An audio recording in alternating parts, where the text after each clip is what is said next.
नमस्कार, मैं पवन खत्री।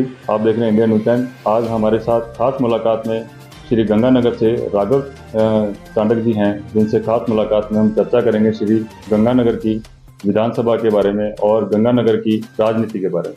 सर, पहले स्वागत हो आपका। नमस्कार जी। सर, जब श्री गंगानगर की अगर हम राजनीति की बात करें तो इसके बारे में थोड़ा बताइए। सर, गंगानगर की राजनीति थोड़ी डिफरेंट है। इसमें युवा, महिला, बड़े बुजुर्ग सबकी अपनी एक समस्याएं हैं। हर जगह की, हर गांव की, कस्बे की अपनी अपनी समस्याएं हैं। कुछ मुख्य समस्याएं हैं, तो हमारा नज़रिया अलग है। मतलब जैसे हम युवा हैं तो हम युवा के लिए या अपनी बहनों के लिए और के लिए हम वर्किंग करते हैं। तो परिवार हमारा शिक्षा की बात करता है, हेल्थ की बात करते हैं। अपने हर चीज़ में देखो, राजनीति का मतलब ये है कि आपको सेवा करनी है, कि लोगों की जो समस्या है उसका मुद्दा उठाओ, उस पर वर्किंग करें। किन मुद्दों को लेकर सर आप विधानसभा की तैयारी करें? सर, शहर का जो सबसे बड़ा मुद्दा, वैसे तो देखिए शहर में बहुत सारे मुद्दे हैं, मैं आपको फिर बता रहा हूँ। गांव के अपने मुद्दे होंगे, वार्ड के अपने होंगे। तो शहर का मेन मुद्दा है वो है कि एक तो सबसे बड़ा नशा, हमारे यहाँ नशा बहुत ज़्यादा है। दूसरा, मैं गांव-गांव घूम रहा था, वार्डों में भी घूमा हूँ। अभी तक से हमारे गंगानगर में या हो सकता प्रदेश में भी सारे स्कूल इंग्लिश मीडियम नहीं हो पाए। प्रॉपर एक जिसे एजुकेशन बोलते हैं कि सरकारी जो एजुकेशन होनी चाहिए, उसकी यहाँ भी लोअर एजुकेशन मतलब 12th क्लास तक की एजुकेशन की बहुत ज़्यादा ज़रूरत है। हमारे पंचायतों में भी खेल मैदान नहीं है बच्चों के लिए खेलने के लिए। ये हमें बहुत सी शिकायतें मिली, बहुत से आवेदन मिले, बहुत से भाइयों ने हमें दिखाया कि हम कहाँ खेलें। जब बच्चा खेलेगा नहीं, पढ़ेगा नहीं, तो उसको गलत शिक्षा देने वाले बहुत लोग आएंगे, तो वो गलत जगह भी जा सकता है। नशे की बात करें सर, हमने और भी इंटरव्यू किए हैं, हनुमानगढ़ से भी किए हैं, गंगानगर से भी किए हैं। और अगर हम हनुमानगढ़ और श्री गंगानगर की बात करें तो ये हरियाणा, पंजाब, राजस्थान और पाकिस्तान का बॉर्डर माना जाता है। और यहाँ पे जो बढ़ता हुआ नशा, खूब नशा है, युवा पीढ़ी जो है वो नशे में ग्रस्त होती है। आपको भी ध्यान है। तो उस पर अगर आपको मौका मिलता है और आप विधायक बन के आते हैं तो किस तरह से उन पर आप कंट्रोल कर पाएंगे? सर, एक बात आपको समझनी पड़ेगी कि नशा बिकने की भी आपने खुद ने बात बोली थी, दिख रहा है कि बेचने वाले कौन है? ये हमारे ही लोग हैं या हमें से एक है? बाहर से तो कोई, ये तो है नहीं कि भाई कोई एमपी का आदमी आया गंगानगर में घर घर बांट के चला गया। हमें अंकुश लगाना पड़ेगा। हमें प्रशासन को साथ लेके, प्रशासन की मदद लेके, प्रशासन की मदद करके हमें एक अंकुश लगाना पड़ेगा उन लोगों पे जो ये काम करते हैं। दूसरा, हमें लोगों को खेल कूद के लिए, अच्छी शिक्षा के लिए उत्साहित करना पड़ेगा कि जिससे आज मान लो मैं 33 साल का हूँ, तो मैं मेरे 20 साल के, 18 साल के भाई बहन को, बच्चों को, दोस्तों को ये कह सकता हूँ, देखो हम आपके ऐसे निकले, ये चीज़ सही नहीं है। मैं खुद एक एथलीट रहा हूँ और आज ये मेरा मतलब मेरा अभी वर्कआउट वगैरह मैं थोड़ा कर लेता हूँ जितना मेरे को समय मिलता है। और मैं हेल्थ का थोड़ा ध्यान भी रखता हूँ। मेरे को एक्सरसाइज का शौक है तो मैं उस पर ज़्यादा बात करता हूँ, हेल्थ की बात मैं ज़्यादा करता हूँ। खेल कूद की, हम खेल कूद के जो आयोजन होते हैं उनमें भी जाते हैं। हम कोशिश करते हैं कि हम लोगों को उस मंच से इस बारे में बता सकें। अगर हम खेल कूद की ओर की बात करें तो जो युवा पीढ़ी है, आज से हम 25-30 साल पहले चले जाएं तो युवा पीढ़ी थी और बुजुर्ग लोग खेला करते थे आपस में बैठ के। कुछ मोबाइल वगैरह और ये शुरू होने के बाद अगर हम देखें तो उसकी वजह भी है। और कुछ बच्चे हैं जो वो नशे में गिरफ्त होते जा रहे हैं क्योंकि एक आदमी दूसरे आदमी को और ऐसे करके नशा जा रहा है और आप लोग उस पर अच्छा काम कर रहे हैं। अगर हम श्री गंगानगर विकास की बात करें सर, तो श्री गंगानगर विकास को आप किस नज़र से देखते हैं? सर, गंगानगर में देखिए, पहले विकास का नज़रिया क्या आपका? आप सड़कों को विकास में लेते हैं, आप पार्कों को विकास में लेते हैं, आप किस चीज़ को विकास में लेते हैं? अगर यहाँ पे अगर बरसात हो जाए सर तो पानी बहुत खड़ा हो जाता है। जैसे ग्राउंड में आप देखते हैं, सड़कों पे देखते हैं, तो वो भी है। और सड़कें भी यहाँ श्री गंगानगर की अगर देखें तो वो बढ़िया नहीं बनी है। हम उस तरह के विकास की बात कर रहे हैं। पार्क भी आते हैं, नालियाँ भी आती हैं, तो ये भी चीज़ें इसमें आती है। ठीक है, अगर आप गंगानगर की हिस्ट्री में जाएंगे 15 साल पहले, 20 साल पहले, तो मेरा ये मानना है कि एक ठीक ठाक जब अच्छी बरसात होती थी तो पानी 2, 3, 4 दिन खड़ा होता था। और अब पानी अभी भी खड़ा होता है 12 घंटे, 14 घंटे, 8 घंटे, 20 घंटे, एक दिन भी हो सकता है। तो कुछ सुधार हुआ है, लेकिन अभी भी ये सुधार बहुत हो सकता है क्योंकि अभी भी शहर की प्रॉपर निकासी नहीं हो पा रही। ये अभी भी इस पर बहुत सारी वर्किंग करने की ज़रूरत है।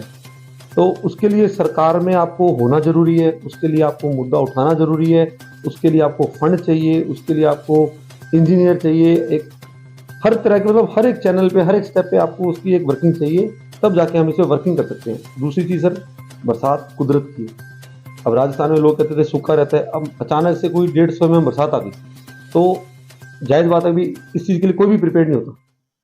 ये किसी भी देश में बरसात हो सकती है। अभी आपने देखा होगा कि तुर्की में 3 दिन पहले बाढ़ सी आ गई, वो पूरी की पूरी बिल्डिंग टूट गई। अमेरिका में बाढ़ आ गई, तो ये कुदरत है सर। दूसरा हमें ये भी समझना पड़ेगा कि ये कुदरत है, लेकिन हमें इसके लिए तैयारी रखनी चाहिए। हमें हमारा डेवलपमेंट ऐसी रखनी चाहिए कि भाई एक लेवल तक की बरसात है तो उसमें पानी 4-6 घंटों में निकल जाए। यहाँ पे अभी आपको किन चीज़ों की और लगता है भी यहाँ श्री गंगानगर में ज़रूरत है, जिनको हम यहाँ पर आने के बाद ये कार्य हम करवा सकते हैं? सर, सबसे पहले तो मैंने आपको बताया कि सारे सरकारी स्कूल इतने बढ़िया हो जाएँ, इंग्लिश मीडियम हो जाएँ कि जिससे गाँव के बच्चों को शहर और शहर के बच्चों को बाहर ना जाना पड़े। दूसरा सर, एक गंगानगर में एक मिथ बना हुआ है कि भई 12th करते ही हम हमारे बच्चे को चंडीगढ़ भेजेंगे, दिल्ली भेजेंगे, जयपुर भेजेंगे। ये मैं ये तो नहीं कहता, मैं लोगों से मेरा सवाल है, खुद से एक सवाल रहता है भी हम दिल्ली, चंडीगढ़, जयपुर की बात करते हैं। हम उसको गंगानगर वो दिल्ली, जयपुर, चंडीगढ़ बना सकते हैं, नहीं बना सकते तो भगवान को पता है। लेकिन हम वैसे ही संसाधन, वैसे ही स्कूल, कॉलेज, मॉल और जो एक आज के ज़माने की नीड है, वो हमारे शहर में लाने का प्रयास करें। गहलोत सरकार ने सर खूब योजनाएं दी हैं, इस समय आप देख रहे हैं, तो सरकार हम लग भी रहा है भी रिपीट भी हो रही है सरकार, क्योंकि जिस तरह की योजनाएं चल रही हैं, उसके बारे में आपको क्या कहना है कि योजना में कुछ कमियां लग रही हैं या योजनाएं बहुत ज़्यादा अच्छी हैं और आगे इससे ज़्यादा और योजनाएं मिलनी चाहिए? सर, माननीय मुख्यमंत्री जी की योजनाएं बहुत बढ़िया है, लागू भी हो रही हैं और लागू नहीं भी हो रही हैं। अब लागू ऐसे नहीं हो रही है कि अब आज जैसे मेरी मदर नगर परिषद की चेयरमैन है, हमारे पास 2 महीने से आयुक्त ही नहीं है, तो हमें अब वो गहलोत साहब तो कहते हैं भी आप पट्टे बनाओ, वो हम पट्टे कैसे बनाएं? अब मान लो कोई नगर परिषद की जिम्मे कोई चीज़ आती है, भाई आपको इसकी डिस्ट्रीब्यूशन करवानी है, तो हम कैसे करें? देखो, सरकार की स्कीम बहुत अच्छी है, वो एक पार्ट है, वो हो गया। अब उसको लागू करवाना एक अलग पार्ट है, उसमें थोड़ी हमें दिक्कत आ रही है। हो सकता है कि बाकी जगह नहीं आ रही हो, लेकिन हमें उस चीज़ में दिक्कत आ रही है। और भी लोगों ने सर विधायक की यहाँ पे जैसे दावेदारियां दिखाई हैं, लेकिन आपने सबसे मजबूत दावेदारी दिखाई, उसके बारे में आप क्या कहें? सर, ये तो डेमोक्रेटिक कंट्री है, मैं भी कोई भी दावेदारी दिखा सकता है।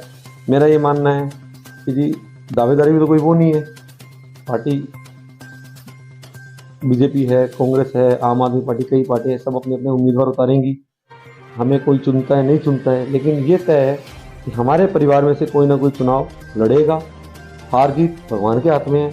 हम सबके दिलों पे राज करने के लिए आए हैं और कोशिश कर रहे हैं कि हम सबके घर घर पहुँचें, हम सबकी बात सुने, हम हमारी बात रखें। ये हमारा प्रयास है, बाकी तो ऊपर वाला है। यहाँ पर किसानी है, जैसे हनुमानगढ़, गंगानगर, यहाँ किसानी क्षेत्र ज़्यादा है, यहाँ पर पानी की समस्या बहुत रहती है, सिंचाई पानी की, जैसे आंदोलन भी चलते हैं और भी चलते हैं, तो आपको अगर मौका मिलता है तो यहाँ किसानों को आप किस तरह से बहाल कर पाएंगे पानी की मांग? सर, ये बहुत बड़ा मुद्दा है, ये एक बहुत बड़ा इशू है। अभी बीच में आपको ध्यान है कि पिछले पंजाब में से भी पानी बंद हो गया था, तो वो भी एक मुद्दा था। उस टाइम भी हम किसानों से मिले थे और थे, लेकिन उसमें गलती पंजाब की थी, उसमें राजस्थान की गलती नहीं थी कि उन्होंने पानी पीछे से बंद कर दिया। हो सकता है उनकी पंजाब की कोई अपनी समस्या रही होंगी, हम उस बात में नहीं जाते हैं। लेकिन सर, हमें इसमें मौका मिला तो हम एक तो सबसे पहले यहाँ का जो साफ़ पानी वाली योजना है वो कराएंगे भी। यहाँ सबसे ज़्यादा बीमारी गंगानगर में गंदे पानी से हो रही है, और हम भी चाहेंगे भी हमारे किसान भाइयों को हमारी बस्तियों में, परिवार और छोटी बस्तियों में, शहर में अच्छा पानी मिले और पूरा पानी मिले। पूरा इसमें प्रयास रहेगा सर, क्योंकि ये बेसिक नीड है। ये अगर ये हम अभी बातें कर रहे थे विकास की, वो बातें सर धुंधली हैं अगर आप ये बेसिक नीड पूरी नहीं कर पाओगे, हमारा ऐसा मानना है। आपके द्वारा यहाँ पर क्या लगता है कि अभी आने के बाद ये चीज़ें हम और करवा सकते हैं, या ये जो भी मौजूदा विधायक हैं वो ये कार्य करवा सकते थे, और आप भी आपको लगता है गुस्सा आता हो भी यार ये काम ये करवा सकते थे, अगर हम ये इनको बोलें ये काम हो सकते? सर, माननीय विधायक जी को जो उनको सही लगा उन्होंने अपने हिसाब से काम किया। अब हमें जो लगेगा, देखिए सर, मैं आपको फिर बोल रहा हूँ, हर जगह के मुद्दे अलग हैं, गांव के अलग मुद्दे। जैसे अभी हम गांव में जा रहे थे, वहाँ पे पानी की पाइपलाइन है, पानी आ रहा है, लेकिन पानी का फिल्टर काम नहीं कर रहा। कहीं गंदा पानी है, उसकी सफाई नहीं हो रही, कहीं पानी की पाइप नहीं है, कहीं सड़क है तो साथ में नाली नहीं है। तो फिर बोल रहा हूँ सर, हमें हर जगह के मुद्दे अलग अलग समझने पड़ेंगे और अलग अलग लागू करने। ये तो हो गया सर कस्बे वाइज, एरिया वाइज। अब शहर में आप विकास के लिए क्या कर सकते हो, क्या ट्रेंड में है, क्या ट्रेंड में नहीं है, क्या यहाँ चीज़ ला सकते हो। जैसे यहाँ अभी जैसे राज्य सरकार और केंद्र सरकार ने यहाँ मेडिकल कॉलेज दिया, अब हम इसकी कैपेसिटी बढ़ा सकते हैं, हो सकता है इसकी कैपेसिटी बढ़ेगी भी। अब जाहिर बात है, जब यहाँ ज़्यादा शिक्षा की बात होगी, ज़्यादा बच्चे होंगे तो यहाँ रेस्टोरेंट भी ज़्यादा खुलेंगे युवाओं के लिए, क्योंकि युवा पढ़ने आ रहे हैं, उनके हिसाब से हम यहाँ क्या और कर सकते हैं जिससे हमें रोजगार मिले। सबसे बड़ी समस्या क्या है, आज गंगानगर के बच्चे को बाहर जाना पड़ रहा है नौकरी के लिए। हमारा किसान प्रधान ये क्रॉप डिस्ट्रिक्ट है, तो हमारी ये भी वर्किंग रहेगी भी यहाँ पे हम ऐसा क्या करें कि जिससे इंडस्ट्री वाले या लोग यहाँ आए, जिससे हमारे यहाँ के नौजवानों को, बहनों को, भाइयों को नौकरी भी मिले। जनता पिछली बार भी ये चाहती थी कि आपके द्वारा आपकी दावेदारी जो पिछली बार है, पिछली बार भी चाहती थी कि चांडक परिवार ही यहाँ जीते, और इस बार भी सभी के यही है जुबान पे कि चांडक परिवार। हनुमानगढ़ गंगानगर में आपकी चर्चा रहती है आपके परिवार की कि यही इस बार भी यही दावेदार है और यही जीतेंगे। सर देखिए, पिछली बार हम हारे, तो हमें गम भी है और उससे हमें सबक भी लिया कि हम हारे क्यों।